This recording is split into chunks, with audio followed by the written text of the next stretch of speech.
A chilling phone conversation was just played, capturing the desperate plea of a 16-year-old boy fearing for his family's safety. Tragically, further attempts to contact him proved futile. What unfolded next was a nightmare for the Kitsap rescue team as they arrived at the scene to find a home ablaze, with 3 charred bodies discovered inside, a woman and 2 teenage boys. Yet, one crucial figure was conspicuously absent: John Derek Kaga, the father. The absence of John Kaga raises alarming suspicions, suggesting his potential involvement in orchestrating this gruesome tableau. This harrowing incident unfolded against the backdrop of Kitsap County's tranquil landscapes, leaving the community reeling and clamoring for answers.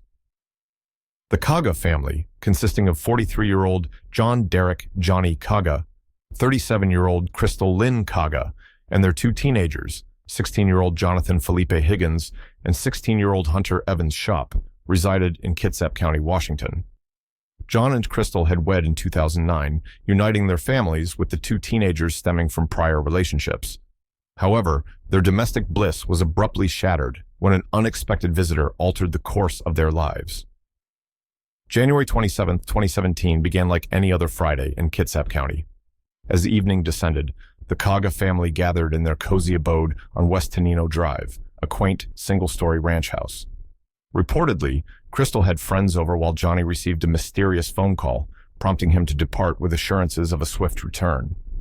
Johnny eventually returned to the vicinity, but refrained from entering the house. Like any typical family, they spent the night engaged in leisurely activities such as snacking, browsing their phones, or watching television. However, the tranquility of the evening shattered when, on that fateful Friday night, dispatchers at Kitsap County received a distressing 911 call from 16-year-old Hunter Shop. "I've been shot." "No, I'm calling to report. My whole family has been shot too. What's the address?" "Okay, listen, I've been shot right now. My dad..." "There's someone here with a gun. I don't know if anyone..." "You need to come now." "How many people?" "I don't know, man. Just come, please. Where are you shot? Where are you shot?" "Man, I don't know." In a frantic plea, he implored authorities to hasten to their location. By the time the rescue team arrived, a grim tableau awaited them at the Kaga residence. The entire family, including Hunter's Shop, had been fatally shot within their home, which was subsequently engulfed in flames. On Sunday morning, January 29, 2017, the community awoke to a chilling headline: 3 people discovered dead in Kitsap County home following fire. The news reverberated throughout the area, leaving residents grappling to comprehend the tragedy that had unfolded. However, newspapers erroneously declared "homeowner missing," adding another layer of concern and uncertainty to the already distressing situation. Initial reports indicated that the victims, comprising 2 teenagers and a woman, were found within a burning home. Authorities confirmed the deaths as homicides, plunging the community into shock over such a violent and senseless crime.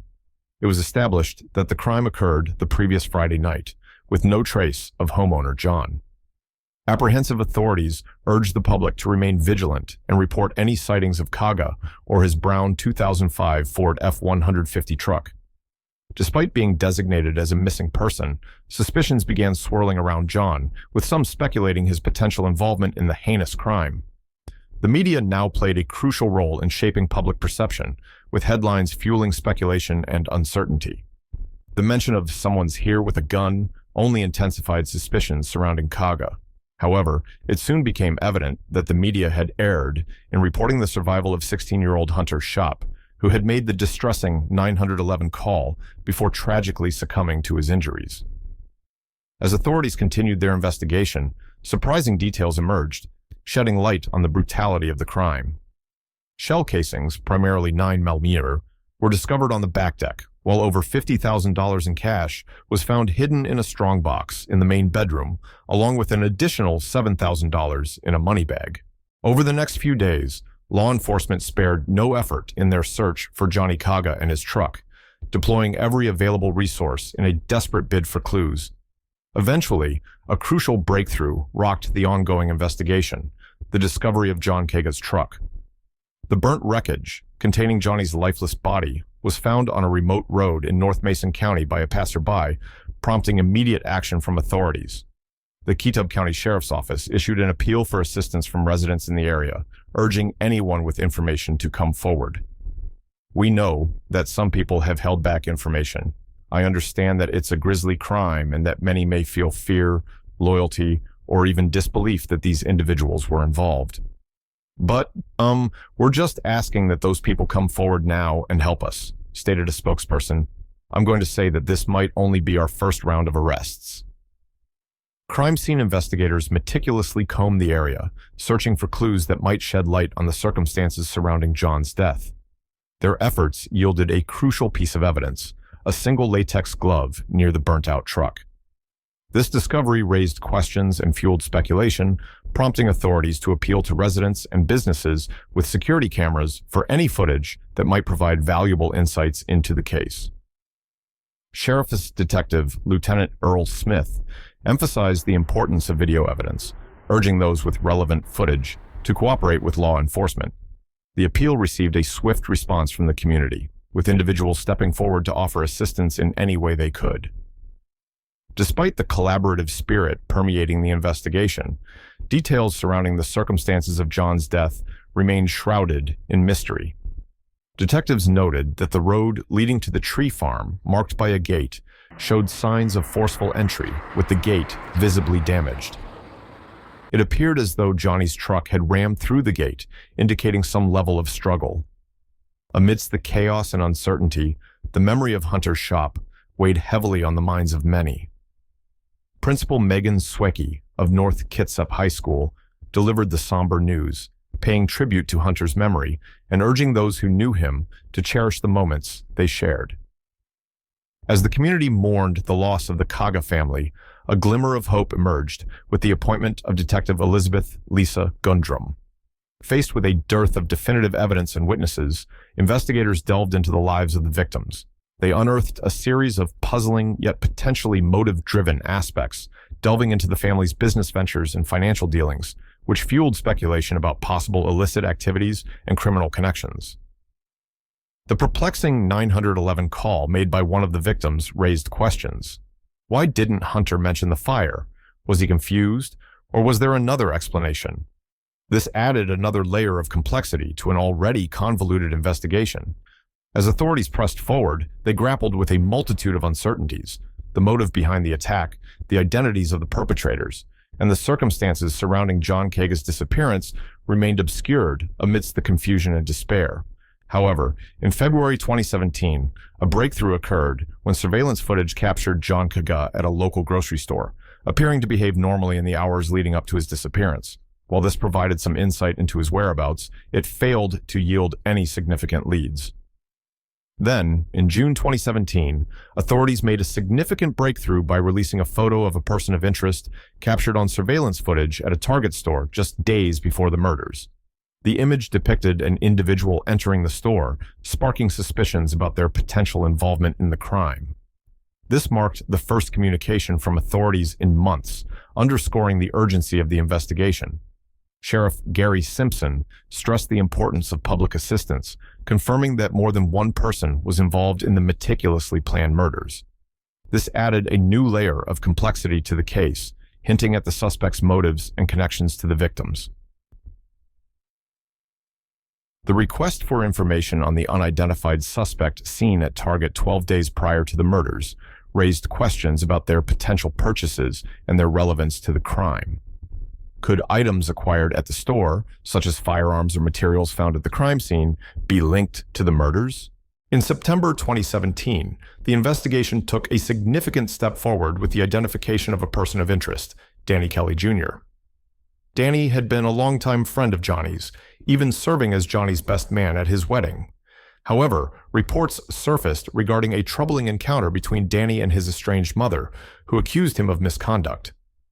Despite his alleged involvement in the Kaga case, authorities clarified that Danny J. Kelly Jr.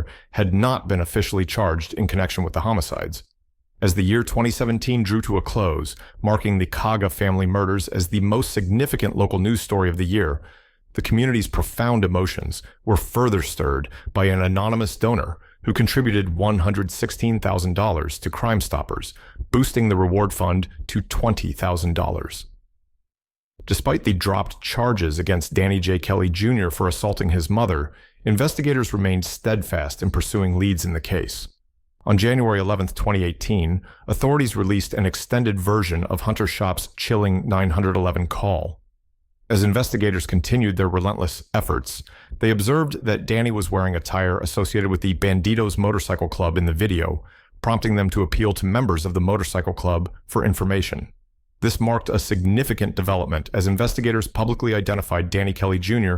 as a person of interest and underscored his association with the Bandidos Motorcycle Club. For those unfamiliar, the Bandidos Motorcycle Club is widely recognized as a motorcycle gang by law enforcement and intelligence agencies across multiple countries. Although the club has denied allegations of being a criminal organization, several members have been convicted of engaging in illegal activities. It maintains a significant presence in Washington state and has been the subject of various law enforcement operations over the years. According to the Department of Justice, Bandidos members have been heavily involved in methamphetamine trafficking and various violent crimes in Washington. Further scrutiny honed in on surveillance footage depicting Johnny Kaga meeting an individual at a local grocery store shortly before the murders. In January 2020, authorities reiterated the importance of their belief that members of the Bandidos Motorcycle Club were directly implicated in the Kaga family murders, appealing to the biker community for any information that could advance the investigation. However, progress in the case stagnated over the subsequent 5 years. Upon deeper investigation, detectives unearthed Johnny's involvement in the transportation and distribution of drugs over an extended period. He frequently traveled to California, allegedly procuring kilos of drugs for distribution in Kitsap County. This association brought Johnny into contact with members of the Bandidos Motorcycle Club, notably Robert James Watson, the leader of the local Bandidos chapter, to whom one of Johnny's close associates, Danny, began directly selling. Despite their previous close relationship, a rift developed between Johnny and the initial suspect, Danny J. Kelly Jr., purportedly over money allegedly pilfered by Danny. As Johnny ventured into drug distribution in Kitsap County, he encountered other individuals associated with the Bandidos Motorcycle Club, some of whom were in the process of joining the club. The detectives utilized cell phone tracking to trace the movements of Kaga and the suspects before, during, and after the murders. Danny Kelly Jr. purchased a prepaid mobile burner phone at Silverdale Target, which he extensively used to communicate with John Kira in the 10 days leading up to the killings. However, communication ceased afterward, despite the phone remaining active until April 2017. In January 2020, detectives obtained a search warrant for Robert Watson's cell phone when Bandidos members were suspected in the homicides. Text messages between Danny and Robert Watson, including one on January 23, 2020, were retrieved, with Danny commenting on the weather. On the night of the murders, the Kaga family had friends over, but Johnny abruptly left after a phone call. Surveillance footage showed him briefly parked next to another vehicle in a nearby grocery store parking lot before leaving. Meanwhile, the friends left the Kaga home before Johnny could return. 3 men then arrived and began shooting. Crystal, Johnny's wife, was reportedly the first victim, followed by her son, Jonathan Higgins, and then Johnny's son, Hunter Shop, who was shot in the driveway. Crystal and Jonathan Higgins were both shot in the head. Hunter Shop, carrying a pizza into the home, was ambushed by at least one gunman. Despite being shot multiple times, he survived long enough to make the 911 call, which abruptly ended, suggesting interference by the gunman. The assailants then set fires at different ends of the home, using fire starter logs and accelerants, and they threw rocks through the windows to fuel the blaze. Subsequently, the suspects exhibited suspicious behavior and were linked to the crime through this evidence. A witness observed Danny driving John's truck away from the crime scene. Surveillance footage from a local Target showed Danny purchasing a prepaid phone days before the murders, reportedly using it extensively to communicate with Johnny, a common practice in criminal activity. Notably, the burner phone was only used to communicate with Johnny for the 12 days leading up to his murder, indicating Danny's involvement. Additionally, Watson visited a club member's house missing his pants, claiming he had fought with a homeless black man. Later, he reported his truck had been broken into with a loaded Glock handgun and a second loaded magazine stolen. Watson, employed by Kitsap County Public Works, stopped going to work and was eventually fired. In September 2017, detectives discovered that approximately $33,000 had been deposited into Johnny Kaga's accounts that year, with numerous untraceable cash deposits. Despite reports that Johnny Kaga had hidden $200,000 under his home, it was never located. Additionally, a neighbor reported hearing gunshots on the night of the homicide and witnessed Kaga's truck speeding down Tenino Drive. The neighbor identified the driver as Danny, whom he knew from when Danny's family lived in the same house. Following the truck was a silver car, almost bumper to bumper. Detectives noted that Danny and John Kaga had a strong dislike for each other, making Danny's presence at Kaga's house or driving his truck suspicious. Less than a week after detectives released video footage of Kaga's truck and the unidentified car at the Camp Union Grocery, Johnny Watson's car, a 2006 Mercedes, was found stripped and dumped in the Pulliup River. The vehicle was missing its plates and had not been reported stolen. However, later, Robert and his brother paid $1,500 to retrieve the car. There was a question. Why did they only think to report it the day after a quadruple murder nearby? Johnny Watson, the third individual, was believed to be the driver of the second vehicle seen in the grocery store parking lot on the night of the murders. Furthermore, DNA from one of the rocks at the crime scene matched perfectly with his. Finally, on June 6, 2022, a significant development shook the community as 3 men were formally charged in connection with the quadruple murder of the Kaga family. This marked a crucial moment in the long-standing investigation that had gripped the region for years. The arrest operation, meticulously planned over several weeks, involved approximately 70 police officers spanning multiple counties. The suspects, identified as 43-year-old Danny J. Kelly Jr., 49-year-old Johnny James Watson, and 50-year-old Robert James Watson, were apprehended in different locations across the state. Robert Watson was caught in traffic in Gig Harbor, while Johnny Watson and Danny were arrested about an hour later in their apartments in Bremerton. Following their arrests, the 3 men were booked into local jails and charged with a total of 16 felonies each, ranging from first-degree aggravated murder, first-degree arson to first-degree burglary. Bail for each defendant was set at a staggering $20 million. The suspects appeared in court the following morning to enter their pleas, with each pleading not guilty to the alleged felony charges. The judge ordered that they be held without bail and imposed strict conditions prohibiting them from possessing firearms, alcohol, or drugs unless prescribed. Additionally, the defendants were forbidden from having any contact with each other as mandated by the court.